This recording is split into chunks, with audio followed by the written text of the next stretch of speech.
mau sharing pelajarannya adalah meskipun gue gagal waktu jadi entrepreneur, sebenarnya bukan berarti semata-mata gue gagal 100%. Betul, pasti ada lah. Karena gue latihan juga di situ, Mbak. Kayak kalau ngomongin bisnis gitu, gue ngerasa sekarang gue lebih punya sense lah untuk mengkalkulasi bisnis itu kira-kira bakal lebih cermat. Betul. Tuh lebih tahu yang kemarin tuh gagalnya kenapa. Jadi sebenarnya life plan tuh sebenarnya nggak ada yang gagal sih, cuman skenarionya memang diubah.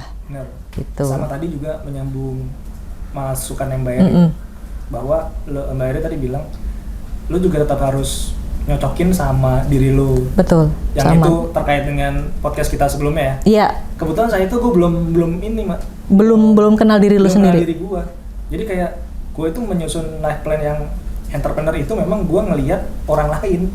Nah. Gak ngelihat apakah itu fit sama lo apa enggak gitu, cocok sama lo apa mungkin enggak. Mungkin lu bisa ngasih ngasih hikmah yang lain nih terkait apa yang gue alamin. Terkait sama apa yang lo alamin pada waktu itu sih, gue ngelihatnya memang lu memutuskan untuk ngambil keputusan lu jadi entrepreneur lebih kepada lu ngelihat orang-orang lain seumuran lo. Jadi lu ngebikin life plan itu sebenarnya dengan intervensi mimpi orang-orang sekitar lo, yang lu tuh belum ngelihat diri lo sendiri. Menurut gue tuh gitu. Jadi mungkin itu jadi lu perlu ngerombak ulang untuk dengan cara tadi memulai dari nol, mengenal diri lo lagi, akhirnya skenarionya diubah. Makanya lu balik lagi, ternyata dunia konsultan tuh cocok sama lo. Gitu. Cuman memang skillnya harus diasah. Kita balik lagi ngomongin passionnya waktu itu. Gitu. Dan ini juga mengkonfirmasi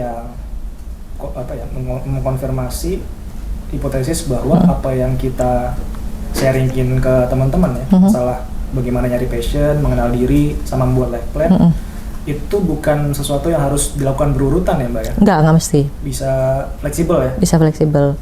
Gue juga dulu pertama kali memulai bikin life plan tuh sekitar umur 19 sampai 20 tahun. Pokoknya gue masih kuliah di Fakultas Hukum.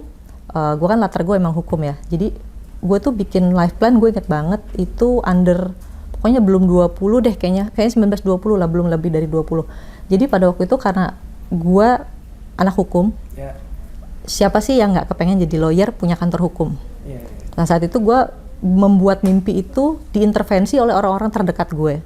Jadi kita pengen langsung, jadi kayak mimpi bersama gitu loh, bikin kantor hukum, bahkan udah pakai bikin namanya gitu sampai sedetail itu, tempatnya di mana gitu.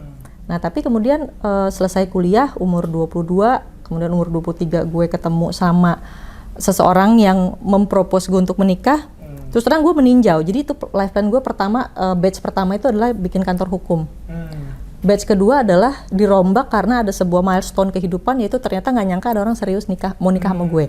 Tentu gue harus melihat life plan gue dong. Ini sebenarnya nggak ada di skenario nih menikah gitu kan di umur sekarang. Kemudian gue mikir pekerjaan lawyer di usia semuda itu, ingin berumah tangga, kira-kira bakal fitin nggak?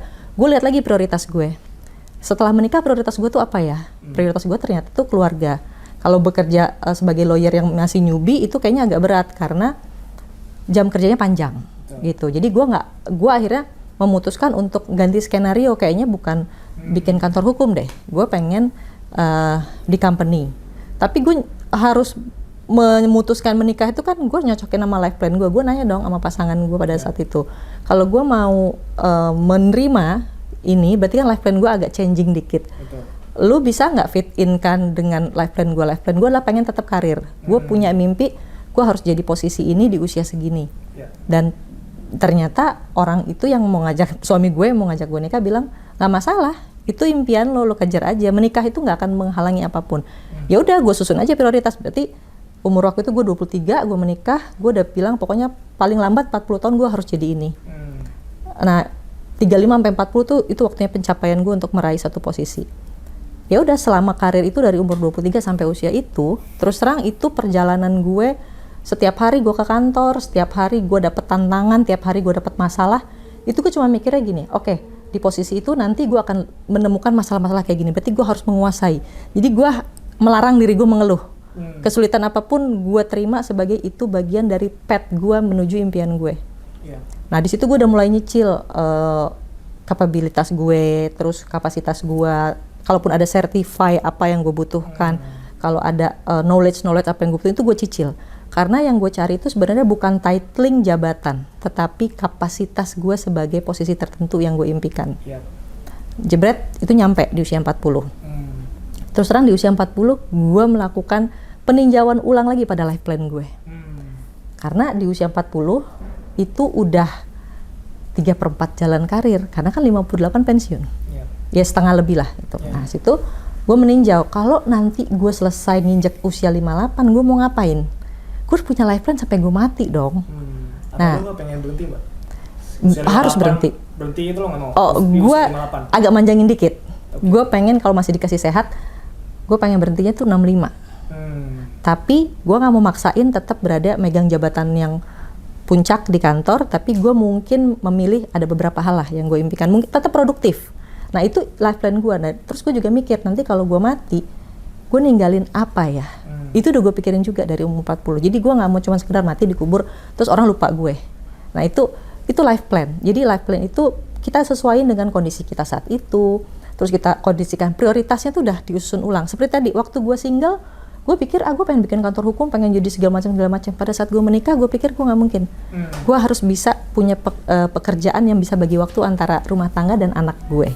Akhirnya gue menyusun ulang. Yang penting pada saat menyusun ulang itu kita perhatikan kanan dan kiri kita, tanggung jawab kita, terus kapasitas kita. Lagi-lagi kita ngukurnya ke dalam kita. Kesalahan gue bikin life plan pada waktu usia 19 adalah gue tidak menuliskan mimpi gue. Gue lebih mengikuti mimpi orang sekitar gue. Jadi harusnya itu mimpi gue, bukan mimpi orang sekitar. Jadi perlu yang namanya honest juga, gitu. Itu sih Cai, maksud gue pada waktu itu gue dapat tiga kali gue mengatur ya life plan gue. Dan life plan itu tidak hanya terkait dengan karir, tapi juga tujuan hidup lo gitu loh. Yang non karir juga ya. Non karir juga gitu. Tadi kan lo bilang lo sampai bikin life plan tuh se-clear itu, pengen punya aset apa. To be honest, gue juga iya sih pada waktu itu pas baru nikah gue punya life plan juga guys, untuk gue pengen naik haji muda sebelum 40 tahun. Karena gue diceritain sama orang-orang kalau naik haji tuh kalau makin tua makin berat karena itu ibadah fisik. Gue impian banget 30-an gue harus naik haji gitu. Apa nih? Jadi gue ini kan prioritas lagi, gue nyusun prioritas, kendaraan udah, rumah udah, biaya sekolah anak ya ada lah gitu ya. Udah dari situ mikir untuk ngerem yang lain tapi naikin budget akhirnya untuk masukin biaya haji. Ya akhirnya tercapai gitu. Ya kayak gitu-gitu contohnya. Iya. Gue penasaran juga tadi ya, ketika lu tadinya ingin punya law firm, ya, pengen jadi lawyer, seperti Ellie McBeal. Idola gue tuh. Terus ternyata lu ngeliat kenyataan susah karena satu dan lain hal. Ya, faktor waktu ya. Seberapa cepat sih lu memutuskan itu untuk berubah? Sebenarnya gini, seberapa cepat ya? Sebenarnya menurut gue, kalau kita bikin life plan itu, kalau gue tuh punya plan A, plan B, plan C. Jadi pada waktu itu, gue pengen jadi lawyer, tapi terus kemudian ya jadi director di sebuah perusahaan juga ya, gitu. Saat itu pilihannya itu sebenarnya cuma 2 gitu. Nah, terus ketika lawyer gue lihat kok jam kerjanya panjang, untuk memulai engagement menerima propose pernikahan, wah masa suami gue pulang gue masih, pada saat itu emang lawyer newbie tuh begitu gitu kondisinya. Itu akhirnya gue nge-switch, ya udahlah mungkin gue ke company tapi gue harus jadi ini gitu. Jadi gue mecut diri gue sendiri juga bukan cuma sekedar kerja asal kerja, tapi gue punya purpose gitu loh. Bukan jabatannya, tetapi gue punya kapabilitas itu yang gue inginkan. Bukan titling, jadi manager, director. Proses memantaskan dirinya memantaskan diri untuk mencapai posisi tersebut. Iya. Kalau cuma sekedar nama, ya gampang itu gitu. Dan kita juga mesti being honest kan, dengan kondisi di mana ketika kita pengen sesuatu, kita belum nyampe di sini, belum bisa sampai situ karena kapasitas kita yang belum nyampe, kita harus berbesar hati juga gitu. Jadi kita tuh makanya perlunya punya life plan sebenarnya secara periodically, lo harus tinjau. Misalnya gini, gue punya impian gini, usia 40 paling lambat gue dudukin posisi A. Terus terang dari usia 35 itu udah gue tinjau, ini possibility gue memasuki posisi itu apa yang belum gue punya ya. Jadi gue selalu gue tinjau. Bahkan kalau orang udah punya life plan yang kuat, ketika dia agak santai-santai dia agak kayak ke-recall, lu punya mimpi ini loh. Ada alarmnya. Ada alarmnya. Gitu.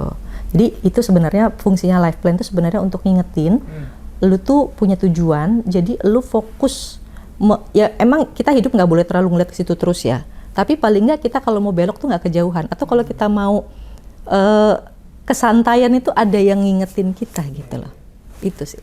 Kayak lu pernah cerita kan kalau lu naik angkot, lu nggak punya tujuannya kemana ya lu ikut angkot itu kemana tapi nggak bakal sampai gitu. Nggak bakal sampai tujuan. Gitu. Nah itu sebenarnya pentingnya punya life plan ya menurut gua. Lu punya roadmap yang jelas, lu bisa stay fokus sama lu nyicil apa-apa aja ya yang mesti lo capai untuk mencapai itu. Karena ini kan perjalanan panjang. Itu possible banget kita tersesat loh. Gitu. Kan gue bilang dari umur 23 sampai 40 itu berapa belas tahun. Kalau gue nggak punya roadmap, mungkin gue udah kesana kemari, nggak jelas prioritas gue. Gitu. Oke, next question buat Mbak Eri. Kadang kan ada juga ya orang yang kita lihat dia itu sukses. Terus kita tanya, lo gimana sih cara lo bikin life plan apa? Terus dia bilang enggak, gue nggak punya life plan. Lalu percaya nggak sih ada orang yang sukses tapi dia nggak punya life plan tuh? Gue sih nggak percaya. Kenapa? Karena gini, kan tadi gue bilang di awal, life plan itu ada yang mendokumentasikan sampai sedetail itu. Tapi ada yang nggak mendokumentasikan, nggak cerita ke orang-orang juga, tapi dia selalu itu di kepala dia terus. Itu bergema di kepala dia, gue mau jadi apa. Itu ada. Makanya yang kadang orang itu salah, dia bikin life plan-nya bagus, rapi, detail, tapi dia nggak pernah tinjau, nggak pernah dia bahas juga, nggak pernah dievaluasi juga, nggak ditengok lah ibaratnya gitu. Nah sementara orang-orang yang nggak nulisin tapi di kepala dia bergema terus setiap hari, itu jadi, bisa aja. Nah kalau orang itu bilang, gue nggak punya life plan, ya mungkin yang dimaksud dia lebih kepada yang tertulisnya emang nggak ada. Tapi di kepala dia setiap hari dan di setiap doa-doanya itu masuk terus gitu loh. Makanya gue nggak rigid di life plan itu harus tertulis. Kalau lo tertulis itu bagus, tapi lebih bagus lagi adalah ketika itu tertulis dan emang lo pikirin, masuk di kepala lo setiap waktu. Mungkin tanpa sadar itu orang yang sukses sebenarnya udah di kepala dia, gue harus ini gitu. Gitu, pengen ini gitu. Saking visionernya dia sejak di dalam pikiran.